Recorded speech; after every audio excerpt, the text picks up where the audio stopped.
बिहार का पावन व्रत छठ। जी हाँ, मैं छठ के लिए अपने मायके जा रही हूँ।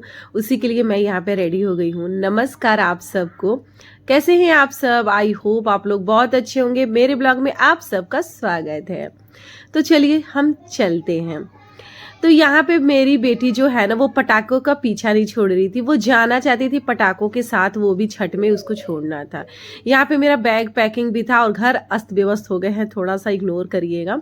क्योंकि एक गृहिणी हूँ भाई, रोबोट थोड़ी हूँ कि हर समय साफ सुथरा रहना जरूरी है घर, है ना।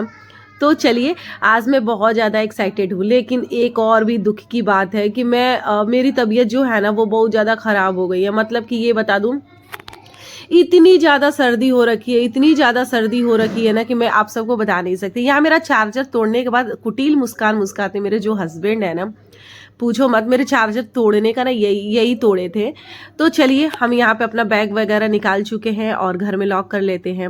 और आप सबको मैं बता दूं कि छठ मैं इस बार करने वाली हूँ और मुझे बहुत बहुत पसंद है। देख सकते हैं आप सब, मेरे हाथों में रुमाल है। इतनी ज़्यादा सर्दी हो रखी है ना कि मेरा ना आँख से ना जो देखना होता है ना, वो भी मतलब देख नहीं पा रही थी मैं। मुझे इतनी तकलीफ हो रही थी और छींके तो पूछिए मत, एकदम चरम सीमा पे छींके थी। इसके मतलब मिस्टी के जो पापा है वो कह रहे थे, मतलब मेरे हस्बैंड जो है वो कह रहे थे कि तुम कैसे जाओगी यार। वो नहीं जाने वाले थे, उनको काम था कुछ, तो वो अगले दिन आने वाले थे। यहाँ पे हम लोग जैसे निकल रहे थे ना, वैसे ही ये भैया आ गए गैस लेके। अब वो गैस भी रखवाना था, मुझे लेट भी हो रही थी। और बता दूं आप सबको, इतनी गर्मी थी भाई साहब, इतनी गर्मी, मतलब इतनी उमस वाली गर्मी कि मतलब क्या ही बताऊं आप सबको। और देख रहे हैं डुमराव की हालत, कीचड़ ही कीचड़। यहाँ पे मेरे हस्बैंड बोले थे कुछ खाओगी? मैंने बोला नहीं, कुछ नहीं खाऊंगी, आशीर्वाद दे दो, अब मेरी बस आ चुकी है, मैं जाऊंगी अपने घर। जी हाँ, तो यहाँ मैं पहुंच गई हूँ डुमराव। और बस में मैंने कुछ रिकॉर्ड वगैरह नहीं किया। मेरी तबीयत इतनी खराब थी कि वॉमिटिंग भी हुआ मेरे को, समझिए। और मेरी बेटी को भी, पहली बार मेरी बेटी को हुई थी। तो यहाँ पे हम ऑटो पे बैठ चुके हैं अपने घर जाने के लिए। लेकिन मम्मी का आया था कॉल कि वो अभी घर पे नहीं है, वो मार्केट के लिए निकली हुई थी। सारे लोग फाइनली मैं अपने घर पहुंच गई और मम्मी बहन कोई नहीं है यहाँ पे, भाभी भी नहीं है, सब लोग मार्केट के लिए निकले हुए हैं। और अभी मैं जल्द रेस्ट करूंगी। बहुत बहुत ज़्यादा मेरा तबीयत लग रहा है ना, अजीब सा फील हो रहा है। तो कुछ देर के बाद मेरी बहन और मेरी मम्मी वगैरह सब मार्केट से आ चुके थे। और यहाँ मेरी बहन जो है ना, वो कृष्ण भगवान को भोग वगैरह लगा रही थी और पूजा अर्चना कर रही थी। ये भी कृष्ण भगवान का बहुत, मतलब हम बता देना तो एकदम भक्त है पूरी तरीके से। और हमारे घर में कृष्ण भगवान की, यहाँ पे मायके में कृष्ण भगवान और जो शंकर भगवान है ना, उनकी अच्छी तरीके से पूजा होती है। मतलब बहुत मानते हैं लोग। मेरे पापा शंकर भगवान को, और मेरी मम्मी और मेरी जो बहन है छोटी वाली, वो कृष्ण भगवान को बहुत मानते हैं। तो यहाँ पे आप देख सकते हैं कि भोग लग चुकी है। और हमारे भोग लगाने का, मेरा तबीयत ठीक करने का एक ही तरीका है, वो है गोलगप्पा। कोई भी लड़की को ये फेवरेट ही होता है, मेरे ख्याल से।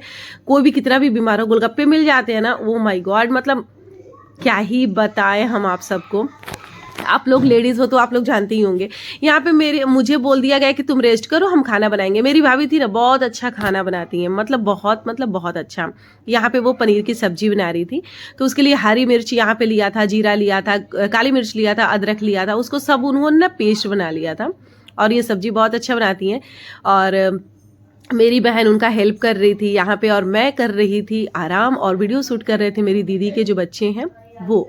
तो यहाँ पे जो पनीर है ना, मैं जब भी आने वाली होती हूँ ना, तो मेरी मम्मी पनीर की सब्जी जरूर बनाती है, क्योंकि मिष्टी को बहुत ज़्यादा पसंद है पनीर की सब्जी। और यहाँ पे तो मेरी जो बहन है ना, वो बोली थी तुम रेस्ट कर लो। लेकिन मैं बार बार इन लोग के पास आ जा रही थी, क्योंकि इन लोग के साथ बात करना ना मुझे काफ़ी अच्छा लगता है। यहाँ पे जो भाभी है ना, वो तेल में जीरा और तेजपत्ता वगैरह डाल दी थी। फिर उसके बाद में इन्होंने चॉप किया हुआ प्याज यहाँ पे डाला हुआ था, और चॉपर में डाला था प्याज, इसकी वजह से बहुत ज़्यादा चॉप हुआ था। और उससे सब्जी का जो टेस्ट है ना, काफ़ी अच्छा आता है। इसमें मसाले डल चुके हैं और इसमें डालेंगे हल्दी पाउडर। और उसके बाद में हम टमाटर भी इसमें डाले थे। टमाटर को भी हमने चॉप कर लिया था, मतलब मेरी भाभी ने चॉप कर लिया था। यहाँ पे मेरी जो बहन है छोटी वाली, वो आटे गूंद रही है। और ये दोनों का नौटंकी तो इतना ज़्यादा था ना, मतलब कि इधर से उधर होता है ना, शादी में जो निठल्ले बच्चे होते हैं जो इधर से उधर कूदते पड़ते हैं, बस वही है ये दोनों। यहाँ टमाटर भी भून चुका था, मतलब टमाटर मैंने नहीं दिखा पाई थी मैं।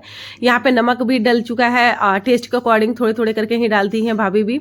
इससे सब्जी जो है ना बहुत टेस्टी बनता है, बहुत ज़्यादा टेस्टी सब्जी बनाती है मेरी भाभी। यहाँ पे जो पनीर वगैरह है ना सब भून चुका है, फ्राई वगैरह हो चुका है, और मैं भी इन लोगों के साथ बात कर रही थी और चाय का मस्ती ले रही थी। यहाँ पे चाय, निमकी वगैरह जो भी चीज़ें हैं वो भाभी ने बनाया था। चाय भी भाभी बहुत अच्छा बनाती है, मेरी घर की लक्ष्मी है यार, बहुत कुछ अच्छा बनाती है, क्या क्या ही बताऊँ मैं।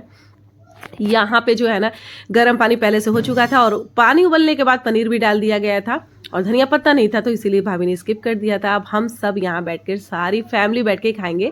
ये है मेरी मायके की फैमिली, बहुत ही प्यारी सी फैमिली, बहुत अच्छी सी फैमिली, सपोर्टेड बहुत है। तो यहाँ पे हम लोग बैठ गए हैं खाने के लिए। ये मेरी मम्मी मंदिर से आने के बाद भी मतलब कि पूजा अर्चना कर ही के वो खाना खाती हैं। तो यहाँ पे मेरे बच्चे भी खा चुके थे, वो दीदी की लड़की है तानी। चलिए हम आप सबको अपने हाथों से आज खिलाते हैं, क्योंकि मेरी भाभी बनाती हैं खाना तो अच्छा ही बनता है, तो इसलिए मैंने सोचा सबसे पहले मैं आप लोग को खिलाऊं, फिर मैं खुद खाऊं। मिलते हैं नए ब्लॉग में, अभी के लिए टाटा बाय बाय। सब्सक्राइब कर दीजिएगा, लाइक शेयर